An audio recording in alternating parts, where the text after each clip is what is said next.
Friends, welcome to వని వంటిల్లు. ఈరోజు మనం పులిహోరని రకరకాలుగా చేసుకుంటూ ఉంటాం కదా. ఈరోజు మనం టమాటో పులిహోర ఎలా తయారు చేసుకోవాలో చూద్దాం. మనకి టమాటాలు బాగానే దొరుకుతాయి కదా మార్కెట్లో. టమాటాలు దొరికినప్పుడు మీరు లంచ్ బాక్సుల్లోకి ఇలా ఈజీగా టేస్టీగా కూడా చేసుకోవచ్చు.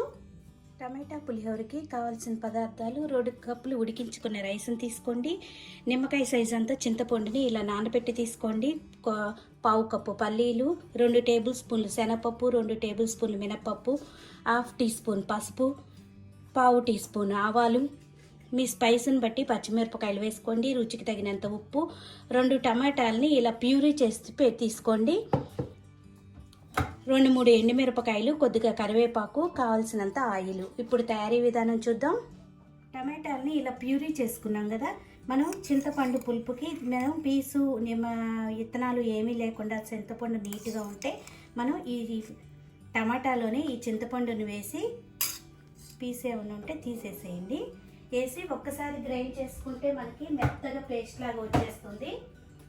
చింతపండు టమాటాతో మనకి ఇలా ప్యూరీ రెడీ అయిపోయింది. ఇప్పుడు మనం పులిహోర రెడీ చేసుకుని ఒక బాండీ పెట్టుకోండి. దానిలో 2 స్పూన్లు ఆయిల్ వేసుకోండి. ఆయిల్ వేడయ్యాక ఎండుమిరపకాయలను వేసుకుందాం. ఎండుమిరపకాయలు కొద్దిగా వేగాక పల్లీలు,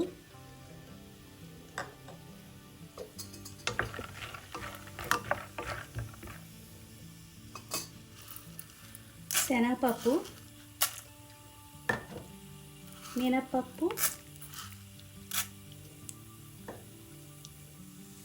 ఆవాలు వేసి వేయించుకోవాలి. పులిహోరకి మనకి పప్పులు అనేది ఎక్కువగా ఉంటేనే బాగుంటుంది. పిల్లలు కూడా ఎక్కువ ఇష్టంగా తింటారు కదా పప్పులు ఉంటే. కొంచెం పప్పులు మీరు ఎక్కువ ఇష్టపడితే కొంచెం ఎక్కువ కూడా వేసుకోవచ్చు. ఇప్పుడు దీనిలో కరివేపాకు కూడా వేసుకుందాం. పచ్చిమిరపకాయలు తుంచి వేసుకోండి, లేకపోతే పైకి పేలుతాయి. ఇలా వేగాక దీనిలో కొంచెం ఇంగువ వేసుకుందాం. పులిహోరలకు ఇంగువ మంచి రుచిగా అనిపిస్తుంది. మీకు ఇష్టం లేకపోతే స్కిప్ చేసినా పర్వాలేదు. దీనిలో ఇప్పుడు పసుపు వేసుకుందాం. ఇప్పుడు స్టవ్ ఆఫ్ చేసుకుని ఈ తాలింపునంతా రైస్లో వేసుకోవాలి.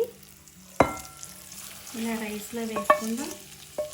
ఇప్పుడు అదే ప్యాన్లో మనం రెడీ చేసుకున్న చింతపండు గుజ్జు వేసుకుని కొంచెం చిక్కబడిద్దాం.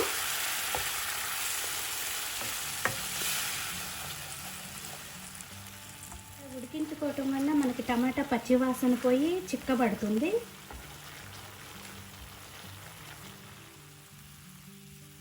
ఇలా చిక్కబడ్డాక ఇప్పుడు స్టవ్ ఆఫ్ చేసుకుని ఈ టమాటా రైస్లో వేసి కలుపుకోవాలి. ఇప్పుడు రైస్కి మొత్తం పట్టేలా బాగా కలుపుకోవాలి. దీనిలో రుచికి తగినంత ఉప్పుని కూడా వేసుకుందాం. ఇప్పుడు మొత్తం ఇలా కలుపుకోండి. ఇలా కలుపుకున్నాక మీరు ఉప్పు ఒకసారి చూసుకుని ఉప్పు పడితే కొద్దిగా కలుపుకోండి. ఎంతో రుచిగా అనిపించేది. మీరు కూడా ఒకసారి ట్రై చేసి చూడండి. ఈ వీడియో మీకు నచ్చినట్టయితే ఒక లైక్ చేయండి, షేర్ చేయండి, కామెంట్ చేయండి. మరిన్ని వీడియోల కోసం వని వంటిల్ని సబ్స్క్రైబ్ చేసుకోండి. Thank you for watching.